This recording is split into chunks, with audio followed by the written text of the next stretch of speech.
Voilà, frères et sœurs, bonjour déjà. Je suis très heureux d'être parmi vous ce matin. Je m'appelle Stéphane, je suis là ce matin avec mon épouse Nathalie. Et nous venons pas de si loin, en vérité, hein, quand même. Mais de Paris, je suis là-bas pasteur de l'église libre, de la même famille que l'église d'Andérieux, qui se trouve dans Paris, rue d'Alésia. Alors je voudrais vous inviter à lire quelques versets tirés de l'Évangile selon Luc. Et je voudrais lire à partir au chapitre 7, à partir du verset 36. Un des pharisiens invita Jésus à manger avec lui. Il entra donc chez le pharisien et s'installa à table. Or, une femme, une pécheresse de la ville, sut qu'il était à table chez les pharisiens. Elle apporta un flacon d'albâtre plein de parfum et se tint derrière lui à ses pieds. Elle pleurait et se mit à mouiller de ses larmes les pieds de Jésus. Elle les essuyait avec ses cheveux, les embrassait et répandait sur eux du parfum. En voyant cela, le pharisien qui avait invité Jésus se dit, si cet homme était prophète, il saurait qui est la femme qui le touche et ce qu'elle est, une pécheresse. Jésus lui dit, Simon, j'ai quelque chose à te dire. Maître, parle, répondit-il. Un créancier avait 2 débiteurs. L'un devait 500 deniers et l'autre 50.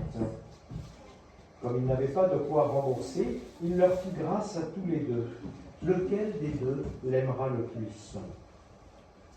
Simon répondit, je suppose que c'est celui à qui il a fait grâce de la plus grosse somme. Jésus lui dit, tu as bien jugé. Puis il se tourna vers la femme et dit à Simon, tu vois cette femme, je suis entré chez toi et tu ne m'as pas donné d'eau pour mes pieds, mais elle a mouillé mes pieds de ses larmes et les a essuyés avec ses cheveux. Tu ne m'as pas donné de baiser, mais elle, depuis que je suis entré, elle n'a cessé de m'embrasser les pieds. Tu n'as pas répandu d'huile sur ma tête, mais elle a répandu du parfum sur mes pieds. C'est pourquoi je te le dis, ses nombreux péchés sont pardonnés, puisqu'elle a beaucoup aimé. Mais celui à qui l'on pardonne peu, aime peu. Et il dit à la femme, tes péchés sont pardonnés. Ceux qui étaient à table avec lui commencèrent à se dire, qui est-il celui-ci qui va jusqu'à pardonner les péchés? Mais il dit à la femme, ta foi t'a sauvée, va en paix. C'est une de ces belles histoires de l'Évangile. Et c'est une histoire tout à fait bouleversante ici, d'une rencontre entre une femme qui est qualifiée de pécheresse ici, avec Jésus, dans la maison d'un homme, un pharisien, qui avait lancé une invitation à Jésus. Et c'est vraiment une histoire bouleversante et je trouve que l'attitude de Jésus ici, moi je dois dire qu'elle m'impressionne d'une façon très grande. Et je vais vous partager pourquoi tout à l'heure l'attitude de Jésus m'impressionne.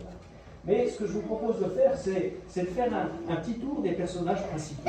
On va garder Jésus pour la fin parce que évidemment c'est le cœur du récit qui se trouve là en Jésus. Mais il est question ici d'abord de cette femme, dont on dit donc qu'elle était pécheresse.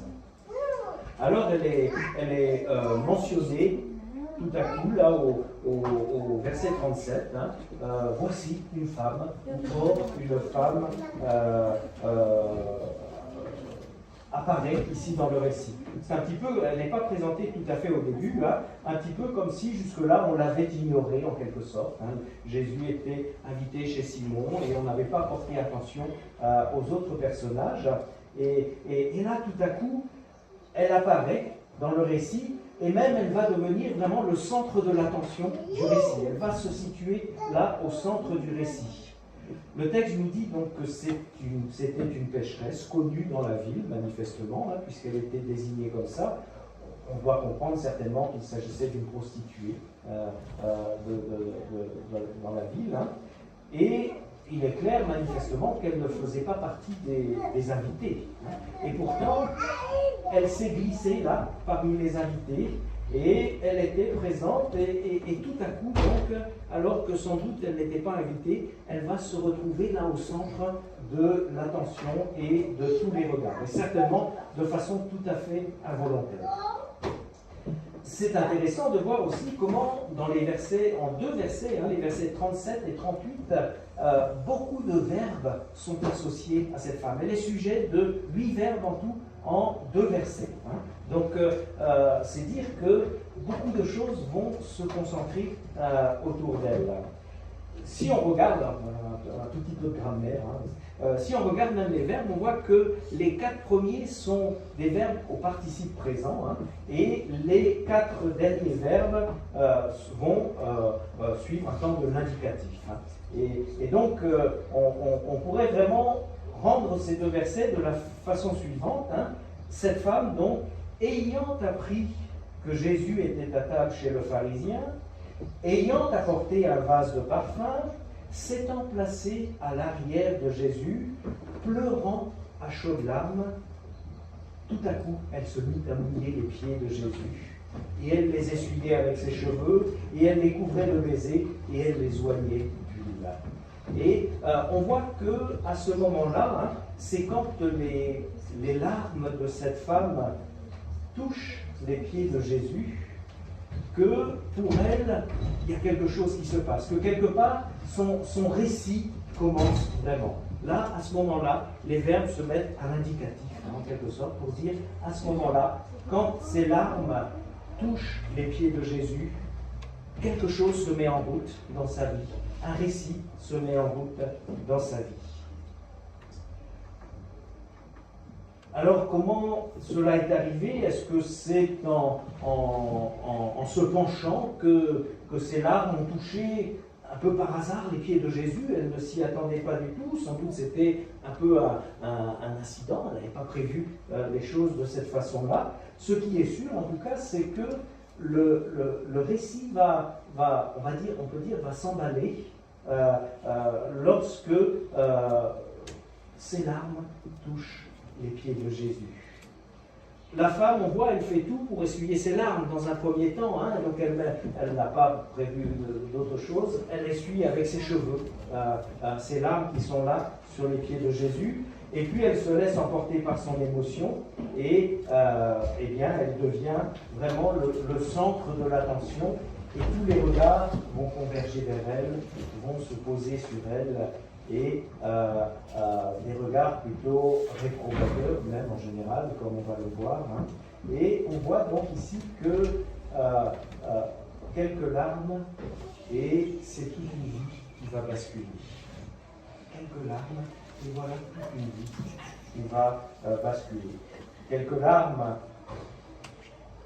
sur Jésus, sur les pieds de Jésus, aux pieds de Jésus, et c'est toute une vie qui va basculer. Alors, on ne sait pas vraiment pourquoi cette femme pleurait, le récit ne nous le dit pas. Hein. Beaucoup suggèrent qu'elle pleurait parce qu'elle pleurait sur son péché, qu'elle se repentait. Bon, on ne sait pas, peut-être qu'elle pleurait aussi parce qu'elle se sentait acceptée, là, au pied de Jésus, elle n'a pas été repoussée, hein, et elle était émue vraiment de cette situation. Alors peut-être que se sentant comme ça, acceptée par Jésus, alors que peut-être on avait plutôt tendance à jeter sur elle un regard de jugement, eh bien peut-être que ça a provoqué aussi une émotion, qu'elle s'est dit, mais qui suis-je pour pouvoir être ainsi accueillie au pied de Jésus? Donc il y a peut-être un peu de ces éléments où elle a compris son péché, mais elle a compris en même temps qu'elle était aimée de Jésus, qu'elle pouvait s'approcher de lui. Peut-être que tous ces éléments-là se sont mélangés, mais en tout cas, ce qui est sûr, c'est que ça a été un moment charnière dans sa vie, un moment où sa vie va vraiment basculer maintenant. Quelques mots maintenant sur celui qui invite, Simon. Simon, c'était un des pharisiens de la ville. Il avait invité Jésus, ce qui montre qu'il faisait preuve d'une certaine ouverture d'esprit. Et on voit que dans l'évangile de Luc, les pharisiens sont traités un peu moins durement que dans d'autres évangiles. Luc, manifestement, avait un regard plus ouvert sur les pharisiens. Et non seulement il a invité Jésus, mais malgré tout, il a quand même toléré la présence de cette femme dans sa maison. Mais quelque part, il y avait des limites quand même. Tant que cette femme était là, incognito, et qu'elle ne dérangeait personne, ça, bon, il pouvait accepter sa présence. Mais quand elle a commencé à bouger un petit peu et à attirer les regards sur elle au pied de Jésus, là, pour Simon, c'est sûr que les choses allaient trop loin. Il était tolérant, mais quand même, il y avait quelques limites. Alors, qu'est-ce qu'il a compris de ce qui se passait à ce moment-là? On ne le sait pas non plus, mais ce qui est sûr, c'est qu'il juge la scène très durement. Il ne dit rien, mais il n'en pense pas moins dans sa tête. Voilà, dans sa tête, si cet homme était vraiment prophète, il saurait qui est cette femme qui le touche et ce qu'elle est, une pécheresse. Simon est vraiment indigné ici, et il juge très durement la femme, et il juge aussi très durement Jésus. Si cet homme était un prophète, ça veut dire il n'est pas ce qu'il prétend être. On peut noter aussi la subtilité de l'écriture du récit, comment Luc écrit les choses. Il saurait qui est cette femme et quelle sorte de femme c'est. Il passe tout d'un coup du qui vers quelle sorte. Comme si, tout à coup, aux yeux de Simon, cette femme perdait son identité propre d'une personne qui est devant Jésus et qu'elle devenait juste une catégorie de femme. Ça n'était plus, à ce moment-là, pour Simon, dans son regard, une femme avec tout son passé, avec sa douleur, avec ses larmes qui exprimaient quelque chose vraiment de son cœur, mais c'était juste une catégorie de femmes. À ce moment-là, on peut dire que Simon a collé sur cette femme une étiquette. Il a collé une étiquette prostituée, pécheresse. Et à ce moment-là, Simon ne voit plus que ça. Il ne voit plus la femme avec ses larmes, il voit une pécheresse. Donc, quelqu'un qui n'a pas sa place dans ce cercle. Il a collé une étiquette. Coller des étiquettes sur les personnes, est-ce qu'au fond, ça n'est pas une attitude très, très humaine? Je ne veux pas dire une attitude chrétienne, bien sûr, mais une attitude peut-être de chrétien aussi. Coller des étiquettes, c'est tellement facile, au fond, quand on voit des gens bourgeois, écolo, je ne sais pas, je vous donne quelques exemples, des étiquettes tragiques, quelquefois, on colle, étranger, je sais pas moi, LGBT. Coller des étiquettes, en tout cas, c'est quelque chose qu'on fait facilement, et le drame, quand on colle une étiquette sur les gens, c'est qu'on ne voit plus que l'étiquette. On ne voit plus les gens qui sont derrière, si on peut dire, cette étiquette. Comme on dit, on essentialise des individus, on en fait un groupe où tous sont les mêmes, au fond. Les gens des banlieues. À Paris, on pourrait sans doute coller cette étiquette, ceux qui sont là, de côté du périph'.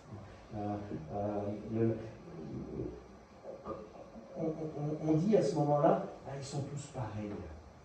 Ils sont tous pareils. Et c'est ce que Simon fait ici. Il colle une étiquette sur cette femme pécheresse. pécheresse, et donc impure, et donc à rejeter. Hein. Elle n'a pas sa place ici dans la maison, parce que c'est une pécheresse, et les pécheresses n'ont pas leur place dans la maison. Sans savoir, au fond, il colle cette étiquette sans savoir, au fond, qui est vraiment cette femme, quelle est vraiment sa situation, pourquoi elle verse des larmes à ce moment-là. Et je suppose qu'on a tous fait cette expérience, hein, d'avoir tendance à coller des étiquettes, enfin je ne sais pas, moi ça m'est arrivé, hein, je ne sais pas pour vous, hein, peut-être pas, mais d'avoir tendance à coller une étiquette sur une catégorie de personnes, et puis tout à coup on connaît personnellement quelqu'un de cette catégorie-là, et on est dans une relation personnelle avec cette personne, et là tout à coup il y a tout un tas de clichés qui tombent, hein, et on se dit mais oui, c'est vraiment avec une personne que je parle, là, maintenant, et qui me raconte ses difficultés, et qui me raconte ses problèmes. Et là, il y a une relation qui vraiment se noue.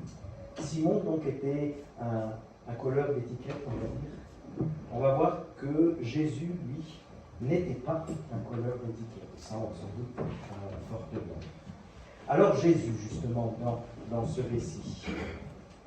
D'abord, on nous dit qu'il a répondu favorablement à cette invitation.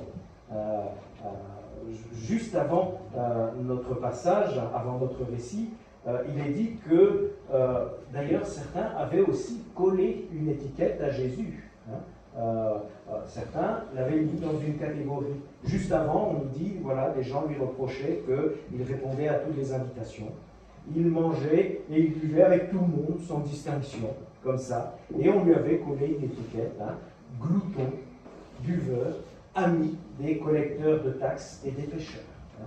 C'était bien estampillé là sur Jésus. Mais ce qui est sûr, c'est que manifestement, Jésus, lui, il aimait répondre à toutes sortes d'invitations, sans s'inquiéter d'ailleurs du qu'en dira-t-on, de ce qu'on allait dire de lui.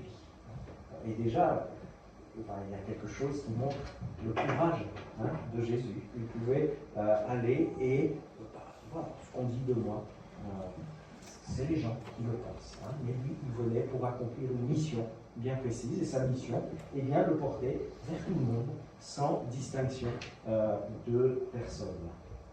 Donc Jésus aimait à répondre à toutes sortes d'invitations, et ici, eh bien, il se retrouvait à la table d'un pharisien. On nous dit dans le texte, littéralement, hein, que Jésus était couché à table. C'était la coutume à cette époque qui avait été adoptée par de nombreux juifs. Hein, c'était la coutume grecque. Hein, on mangeait de cette façon-là, on n'était pas assis à table, hein, mais on était allongé sur des sortes de bancs, en quelque sorte. Hein. Les têtes étaient rassemblées au milieu, là où il y avait les plats, hein, et puis les pieds étaient à l'extérieur du cercle. Hein. Et c'est ce qui explique d'ailleurs que cette femme pouvait se trouver là relativement discrètement au pied de Jésus, hein, parce qu'elle n'était pas au cœur même de là où se passait le repas, elle était au pied de Jésus, un petit peu à l'arrière, elle pouvait rester là relativement discrètement. On imagine qu'il y avait pas mal de monde là autour et elle pouvait se cacher là discrètement. Et au moment donc où l'histoire démarre, c'est-à-dire lorsque Jésus sent ses pieds tout à coup des larmes tombent sur ses pieds, hein, et que cette femme veut essuyer ces larmes qui tombent sur les pieds de Jésus, je trouve qu'ici Jésus a une attitude incroyable, une attitude pleine de sang-froid. Hein. Il faut préciser d'abord que, vu de l'extérieur, hein, le geste de cette femme était loin d'être sans équivoque. Hein. C'était vraiment une attitude finalement inconvenante en public, hein.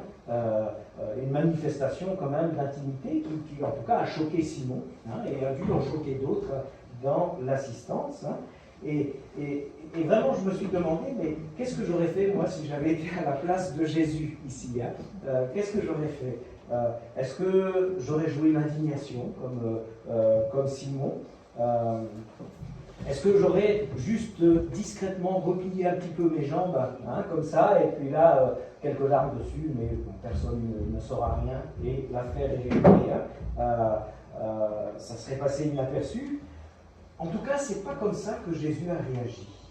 Ni d'une manière, ni de l'autre. Justement, il ne fait rien. Hein? Il ne fait rien. Quand il sent les larmes qui tombent sur ses pieds, il laisse les larmes tomber sur ses pieds. Quand il sent cette femme qui commence à essuyer ses pieds avec ses cheveux, il ne fait rien.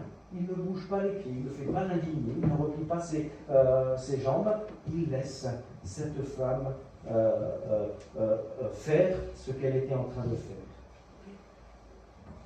Il ne fait justement rien qui pourrait laisser croire à cette femme qu'elle est rejetée.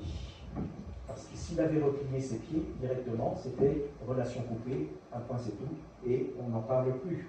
S'il avait fait l'indigné, c'était encore pire. Il ne fait rien qui puisse laisser penser à cette femme qu'il l'a rejetée, qu'il la jugeait d'une quelconque façon. Et il fait totalement fi du coup du qu'en dira-t-on. Tant pis pour sa réputation, mais il ne veut pas que cette femme se sente rejetée à ce moment-là. Et là, je trouve que Jésus fait preuve d'un courage extraordinaire, parce qu'il faut se dire quand même qu'on n'est pas dans une ville de 10 millions d'habitants, hein, on est dans un village où tout le monde se connaît, enfin une petite ville où tout le monde se connaît, hein, et là, Jésus ne fait rien et dit, tant pis de ce qu'on pense de moi, mais je ne veux pas laisser penser à cette femme qu'elle est rejetée, jugée à ce moment-là. Est-ce que, à ce moment-là, c'est tout à fait sûrement possible, Jésus a senti la détresse de cette femme qui pleurait, sans doute. Hein. Est-ce qu'il s'est dit aussi que peut-être ça serait une occasion en or pour donner un enseignement important, et tant pis pour la gêne occasionnée, mais qu'il y avait quelques paroles importantes à dire là-dessus, sans doute aussi, mais en tout cas, Jésus manifeste ici un courage très fort. Et le courage de Jésus, je trouve, il force l'admiration. On peut dire seul contre tous, il se tient là aux côtés de la brebis perdue. Et quelque part, hein, c'est une attitude qui anticipe le moment où il avancera vraiment tout seul vers la croix, sur la croix, rejeté par tous, hein, hué par à peu près tous ceux qui le voyaient passer, sans tenir compte donc des railleries pour le salut, simplement de celles et ceux qui pleurent sur leurs péchés, qui ont besoin de vivre ce contact avec Jésus. Et dans cette situation, donc, Jésus prend la parole. Il s'adresse à Simon avec une parabole.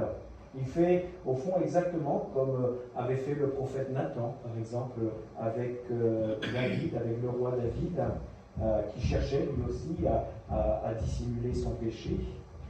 Jésus donc prend une parabole, je vais y revenir un petit peu plus loin, mais il y a une autre attitude quand même qui est très étonnante de Jésus, ici dans ce passage.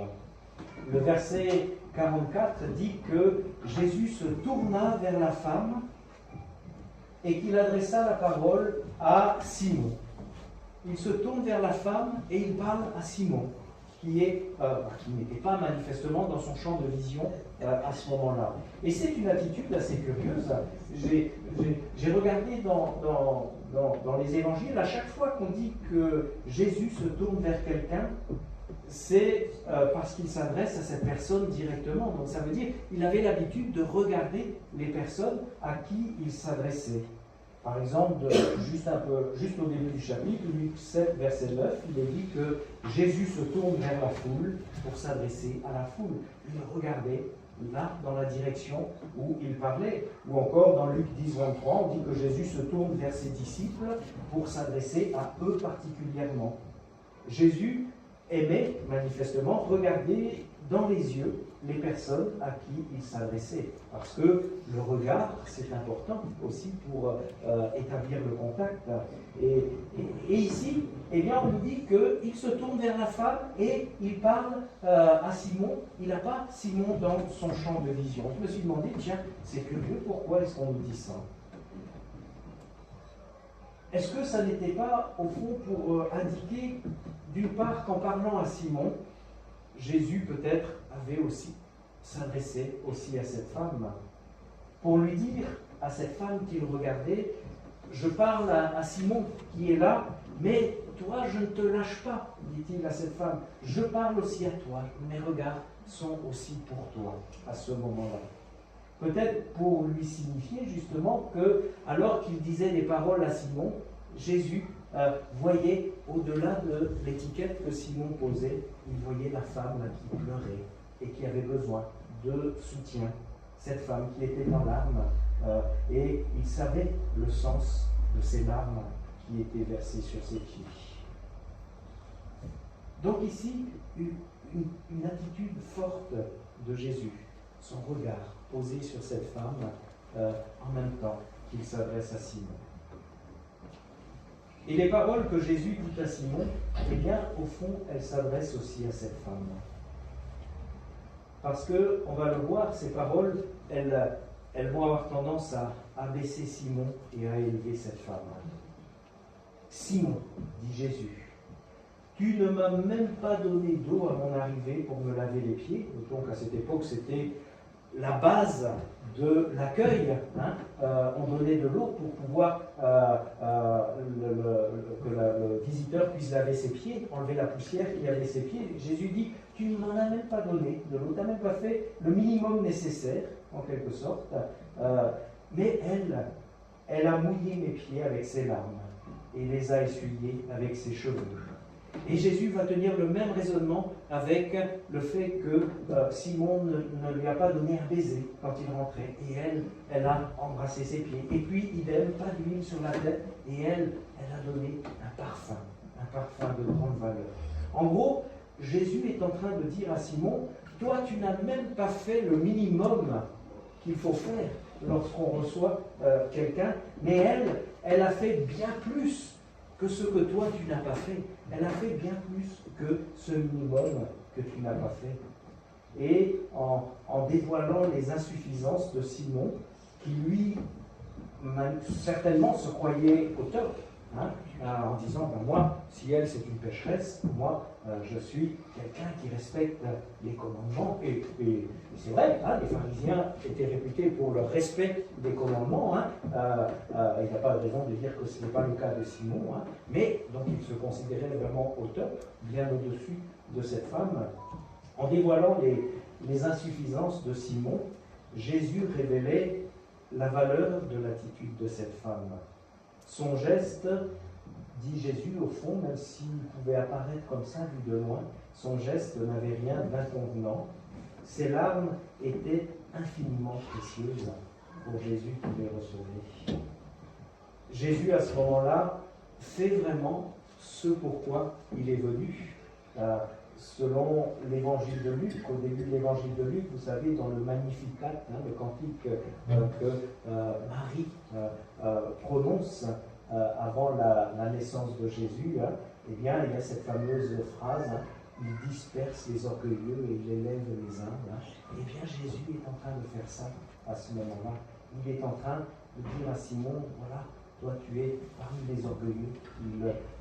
Il s'adresse à lui, mais il regarde cette femme humble à ce moment-là, pour l'élever aussi. Et dire en ce moment-là, elle a fait infiniment plus que toi qui n'as pas fait le minimum.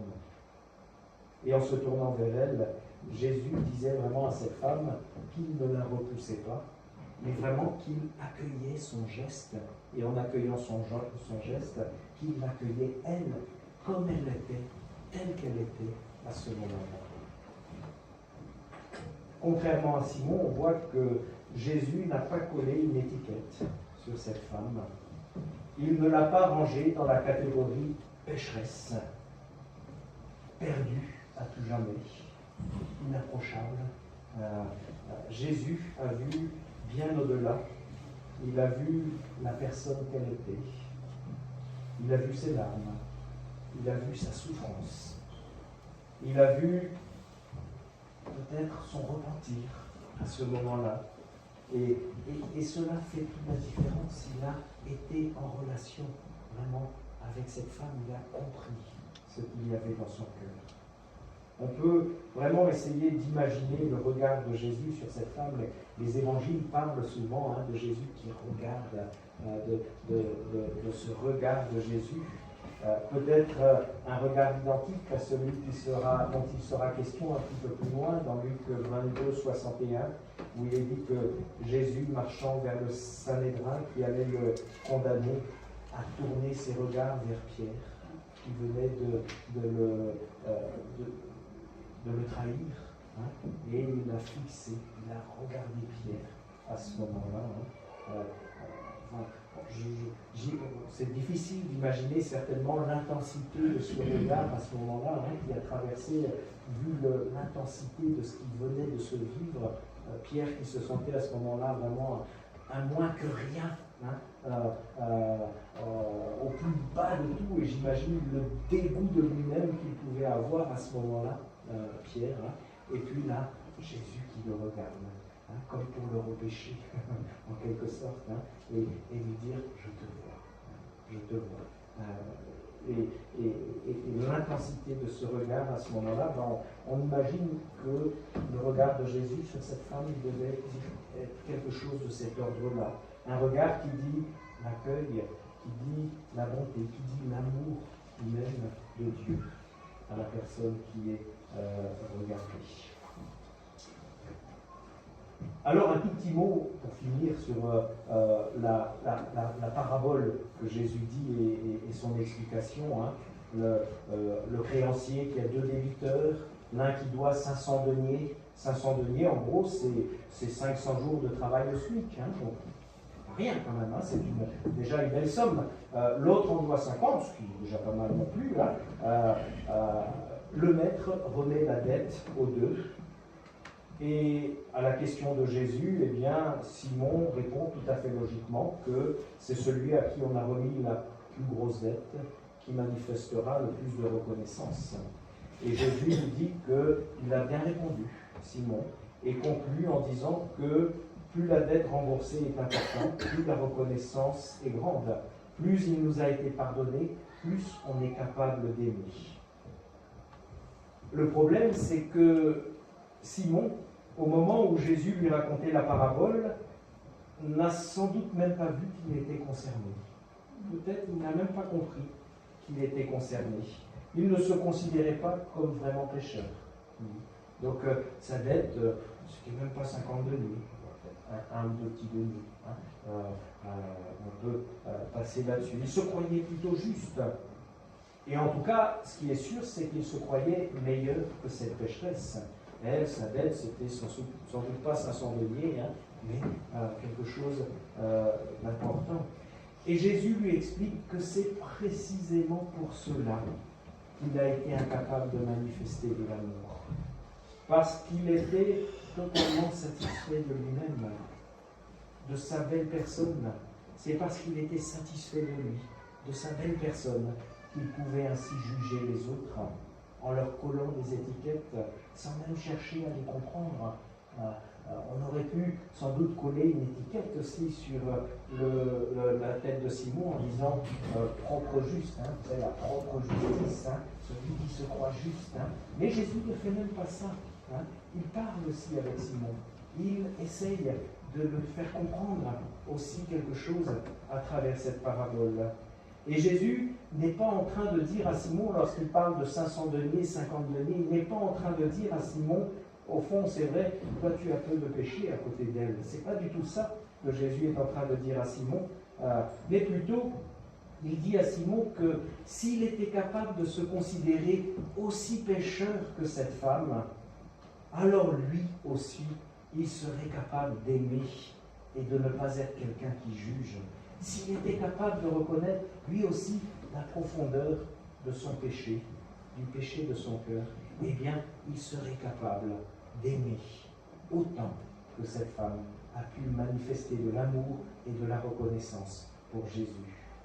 Au fond, avec Dieu, nous dit cette parabole, peu importe de savoir si notre dette c'est 50 ou 500 ou même 5000, ce qui compte, c'est de se reconnaître totalement pécheur et de recevoir son pardon immense comme une grâce imméritée et de recevoir cela avec une telle reconnaissance qu'un flacon de parfum versé sur les pieds de Jésus. C'est encore trop peu, finalement, pour lui dire notre reconnaissance, mais c'est vraiment tout ce qu'elle pouvait donner de tout son cœur à ce moment-là. Ce qui compte, oui, c'est vraiment cela, de se reconnaître pécheur et de dire avec reconnaissance au Seigneur. Merci, comme ça a été exprimé dans la prière ce matin d'ailleurs, merci Seigneur, merci pour le pardon des péchés. Merci parce que tu m'as regardé, merci parce que tu as compris ce qu'il y avait dans mon cœur et tu le comprends encore.